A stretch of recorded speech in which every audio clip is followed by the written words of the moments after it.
Assalamualaikum warahmatullahi wabarakatuh.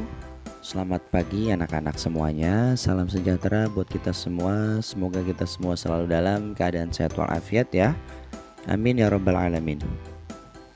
Alhamdulillah, pada kesempatan hari ini kita akan mempelajari yaitu pelajaran fikih ya. Pelajaran fikih yaitu di buku LKS. Kita sudah masuk bab yang pertama yaitu tentang zakat fitrah. Namun sebelum kita lanjut ke pembahasan, mari bersama-sama kita berdoa terlebih dahulu ya. Bismillahirrahmanirrahim. Rabbi zidni ilma warzuqni fahma. Amin. Diperhatikan dan disiapkan buku LKS-nya di halaman 4 dan dipersiapkan juga alat tulisnya. Bab 1, zakat fitrah. 1. Pengertian zakat. Kata zakat merupakan serapan dari bahasa Arab yang berasal dari kata zaka, yang berarti suci, berkah, tumbuh, dan berkembang.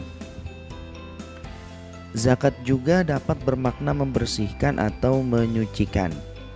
Zakat bermakna menyucikan harta yang telah dimiliki, dan zakat dapat membersihkan jiwa orang yang mengeluarkannya.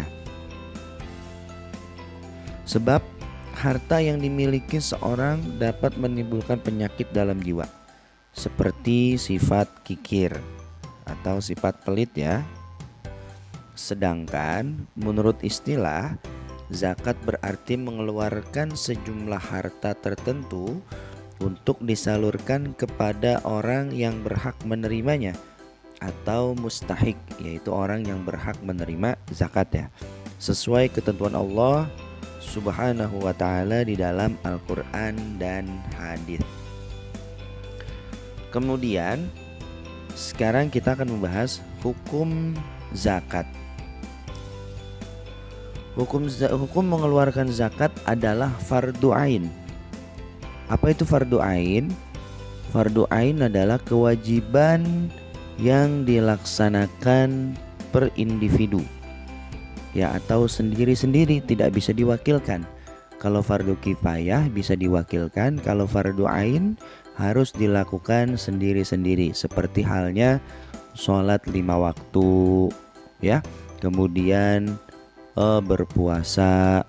Nah, itu harus dilaksanakan sendiri-sendiri. Begitu juga dengan zakat, harus dilaksanakan sendiri. Maka di sini hukum mengeluarkan zakat adalah fardu ain bagi setiap muslim yang mampu dan memenuhi syarat-syarat tertentu.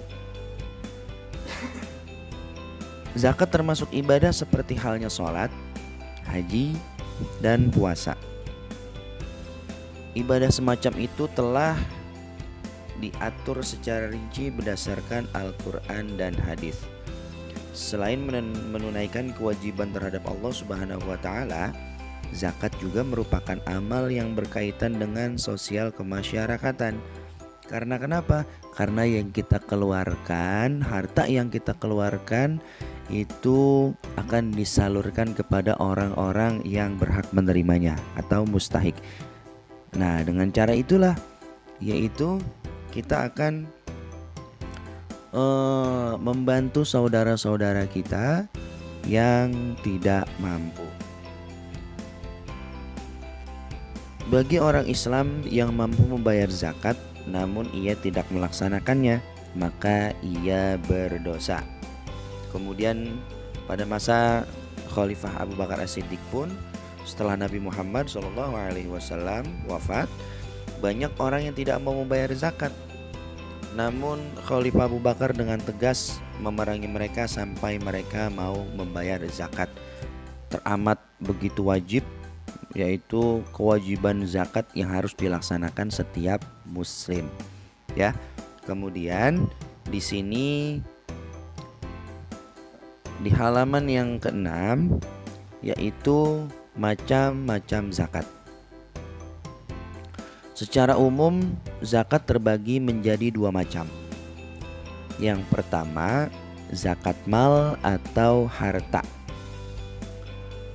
Zakat mal atau harta yaitu sebagian harta kekayaan yang dimiliki seseorang atau badan hukum yang wajib diberikan kepada orang yang berhak menerimanya atau mustahik setelah memenuhi persyaratan dikeluarkannya zakat. Macam-macam harta yang wajib dizakati antara lain yaitu peternakan, pertanian, hasil bumi atau perhiasan, dan hasil dari kegiatan usaha atau perdagangan. Nah, itu zakat yang wajib dikeluarkan ya.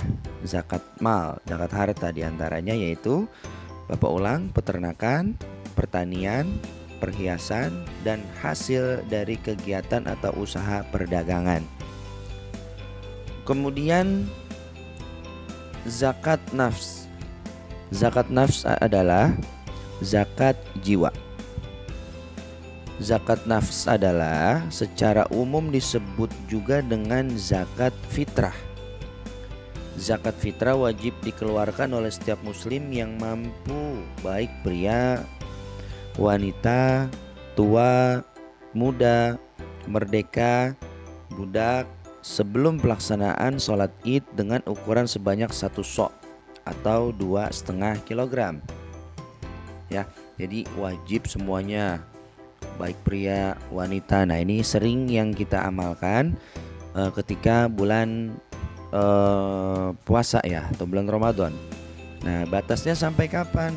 Sampai pelaksanaan sholat.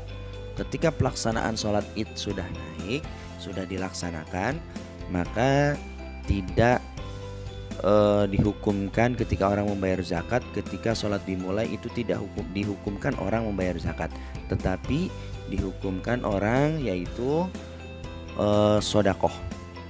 Ya, paham ya? Jadi orang yang membayar zakat ketika sholat id sedang berlangsung, nah itu bukan lagi namanya zakat, itu namanya sodakoh. Ya. Baik anak-anak, sampai di sini dulu pembahasan kita untuk pelajaran fikih pada hari ini. Semoga kalian dapat memahaminya dan kelak akan kalian amalkan ketika kalian hendak membayar zakat ya. Rabbi fanfa'na bi barakatihim wahdinal husna bi hurmatihim wa amitna fi thariqatihim wa mu'afatim minal fitani. Terima kasih. Wassalamualaikum warahmatullahi wabarakatuh.